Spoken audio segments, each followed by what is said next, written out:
Welcome to my YouTube channel. I'm Karen Rice. I'm going to be painting a step-by-step watercolour painting tutorial of dandelions and a sunlit tree.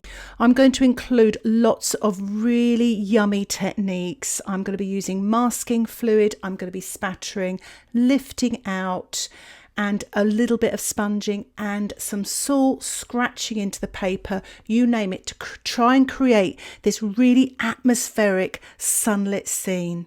If you haven't already, don't forget to subscribe to my YouTube channel and you'll get updates of my latest tutorials. So let's get started. This is the gorgeous photograph I'm going to be using, and a link for this can be found in the description below. And here are the materials I will be using, and I'll discuss them in the tutorial, but a full list of these and colours and alternatives can be found in the description below. An outline sketch for this can be found on my Patreon membership. Just click the link in the top right hand corner and it will give you more details. I've masked out the dandelions in the foreground and I'm just spattering in the sort of top half of the painting here with the lights coming through the trees to create sort of like dappled light. So I'm just giving it a good old spatter with some masking fluid and I'm going to let that dry naturally. Once your painting is dry, paint wet on wet with a large round brush, some yellow quinacridone gold and some burnt sienna at the top half of the sky where there's some golden colours. And I'm painting this wet in wet and just keeping it at the top half there, tickling the paint along.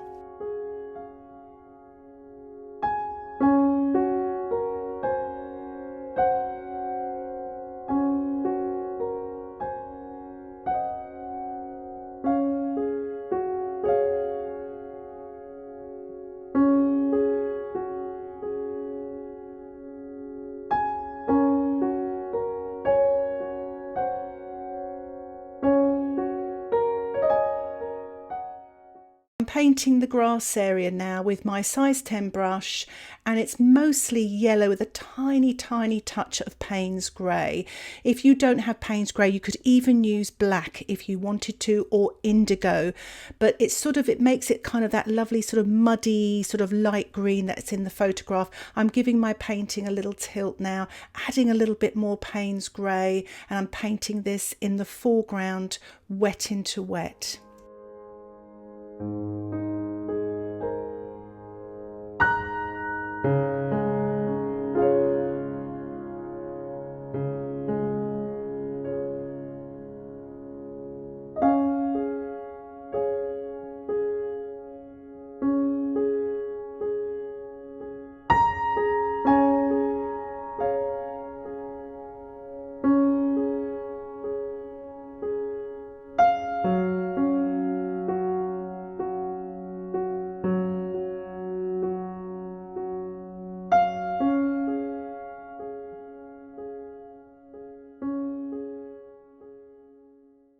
I'm using my size 2 and 4 brush just to create some smaller marks in the distance to create depth using the Paynes grey and the yellow.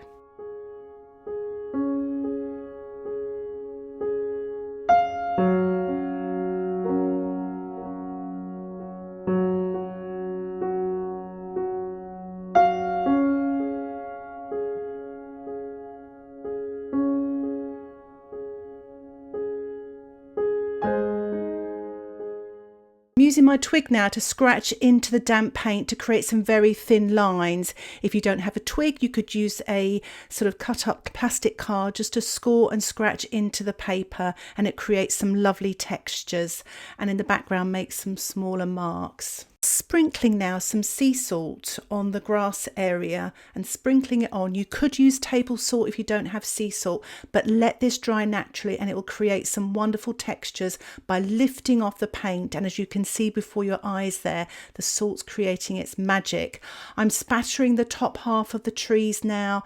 The painting has dried off a little bit and I'm using quinacridone gold and yellow, permanent yellow. If you don't have those, you could use cadmium yellow and raw sienna, and all the burnt sienna as well, just to have some warm textured colours just at the top.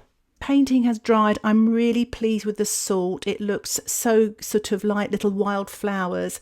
I'm sponging in some of the Paynes grey, a bit of Prussian blue and a bit of burnt sienna at the top of the painting. I'm painting this wet on dry, and the paint is quite creamy and the sponge is damp. If you don't have a natural sponge, you could use a synthetic sponge or roll your brush, anything to get a little bit of texture at the top part of this painting. I'm painting a little bit of dark now and pushing it up into the sponging there. It's a mixture of Prussian blue and Paynes grey with a touch of burnt sienna, and the burnt sienna actually makes the Prussian blue a darker green. I'm using my size 14 brush and I'm just painting this up into the foliage, but being careful not to go over the lighter grasses. That same green to paint in some grasses in the foreground, middle ground and distance, wet on dry. As I move into the middle ground and distance, my paint marks get smaller to create more depth.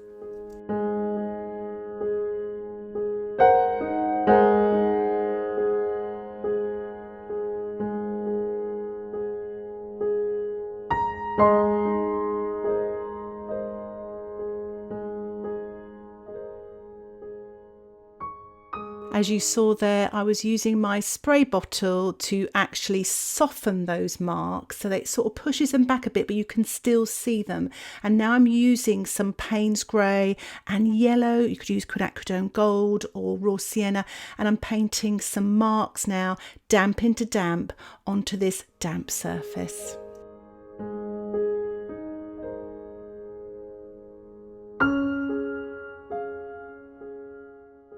I'm using my size 2 round brush now just to paint in some of the branches that you can see in the foliage above the trees here, and just put lots of them in there. They're quite dark, so I've used a little bit of the burnt sienna and Paynes grey, and I've sort of, it creates lots of texture there, but because I don't want it to look too sort of stark, I'm just using my spritzer bottle and just spraying that so it just softens it. They'll still be there, but they won't sort of stand out as much because I don't want them to come forward too much.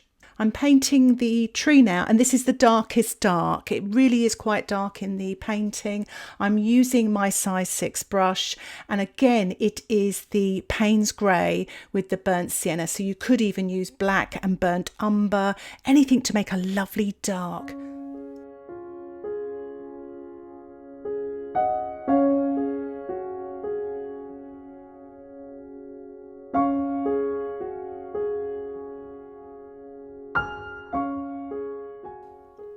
If you take a look at the reference photograph, there's a lovely cast shadow here by the tree, and I've used a mixture of Prussian blue and Paynes grey to make it quite a cool shadow colour.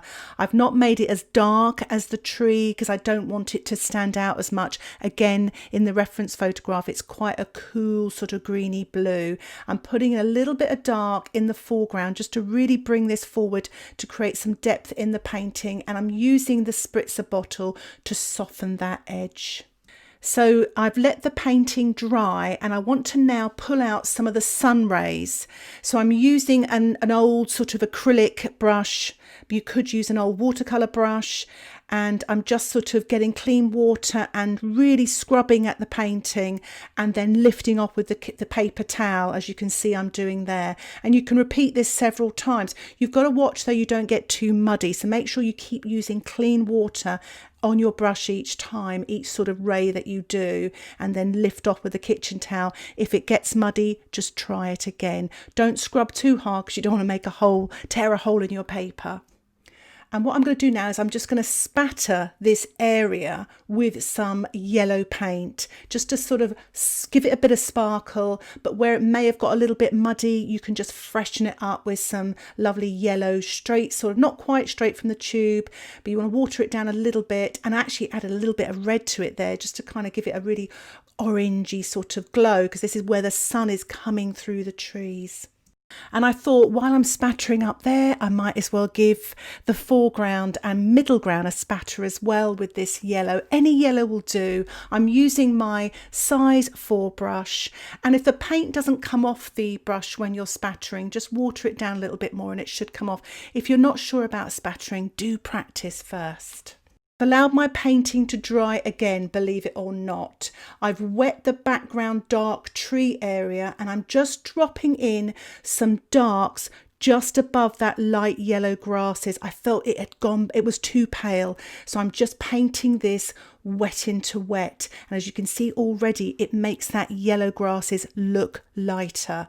My painting is dry in the foreground. And what I'm doing is I've removed the masking fluid of all the dandelions, and I'm using this old acrylic synthetic brush. Do not use your best brushes for this, and I'm sort of scrubbing at the dandelions just to kind of soften them, because when you remove masking fluid you can get this very hard stark edge, and I want to give a glow around it. So I'm just going over each of the dandelions and giving it a little scrub and then dabbing it with my tissue, as you saw I was doing there, and as you can see it softens them. And now I'm painting in the center and a little bit of a dark stem to come down with a mixture of burnt sienna and a tiny touch of the quinacridone gold, and it just gives a little bit of texture here and there just in the foreground dandelions. Don't put them at the back because they'll come forward. You wouldn't see that sort of detail in the distance, and it's quite effective. And as you saw there, I've just speeded along a little bit. I'm using a little bit of lighter colour. In this instance I'm using white gouache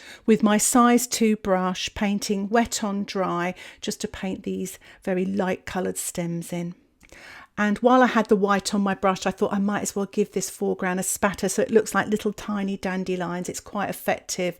I do love using white gouache, but if you don't have that, you could use white watercolour paint or even white acrylics. I've removed the masking fluid on the top half of the painting now, and I'm glazing some of the quinacridone gold over the top of those white marks just to push them back a little bit, and it sort of gives that lovely glow as well on top of the masking fluid. And I'm using my size 14 brush, and this is wet on dry.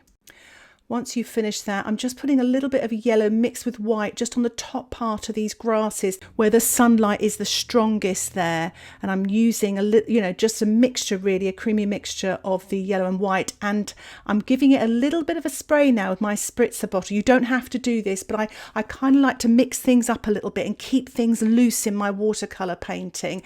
And it'll run down sort of through the middle and down to the bottom, and do collect the puddle at the bottom there. I'm actually just putting a little bit of that yellow and white through the sort of rays again, just to give it a little bit more light. I thought that might be quite effective, and a little bit there on the right hand side as well, just to finish off. I think I'll leave it there for now. I really hope you've enjoyed this tutorial creating this sunlit atmospheric scene with the dandelions and the tree. Don't forget to subscribe to my YouTube channel if you'd like to get updates of my latest videos. And if you have any questions or comments about this tutorial, please put them in the comments section below, and I'll try and get back to you as soon as I can. And if you'd like to see longer tutorials with lots more voiceovers and the outline sketch, why not think about joining my Patreon membership? Details about the membership can be found in the description below, and you can cancel anytime. Thanks so much for watching this tutorial. Happy painting. Bye for now.